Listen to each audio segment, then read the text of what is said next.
భోజనానికి ముకుంద, ఆదర్శ్ ఇద్దరు కలిసి జంటగా మాట్లాడుకుంటూ, సరదాగా నవ్వుకుంటూ అయితే వస్తారు. ఇంకా వాళ్ళిద్దరిని చూసి కృష్ణ చాలా సంతోషపడుతూ ఉంటుంది. కానీ భవానీకి మాత్రం వీళ్ళిద్దరి మధ్య అన్యోన్యత ఉంది అంటే నేను నమ్మలేను అనైతే అనుకుంటూ ఉంటుంది. ఇక మురారి ఏమో కృష్ణ, కృష్ణ అనుకుంటూ పెద్ద పెద్దంగా అరుచుకుంటూ వస్తాడు. ఏంటి ఏసీపీ సార్ అనైతే అంటూ ఉంటే, ఇక సడన్‌గా మురారి వాళ్ళందరూ ఉన్నారని కామ్‌గా అయిపోతాడు.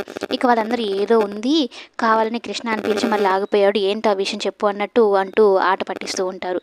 ఇక ముకుంద ఏమో కృష్ణని చూస్తూ, కృష్ణ మనసులో ఏమీ పెట్టుకోదు, అందరితోనూ మంచిగా ఉంటుంది, కల్మషం లేని మనసు అంటే కృష్ణదే, తనలాగా నేను ఎందుకు ఉండలేకపోతున్నాను, అసలు నాకు కలిసి రాని పరిస్థితులు ఎందుకే కలిసి ఇట్లా వచ్చాయి అనేది అనుకుంటూ ఉంటే, ఇక మురారి ఏమో కృష్ణని ఆట పట్టిస్తూ ఉంటాడు. ఇక అందరూ సరదాగా నవ్వుకుంటూ ఉంటారు.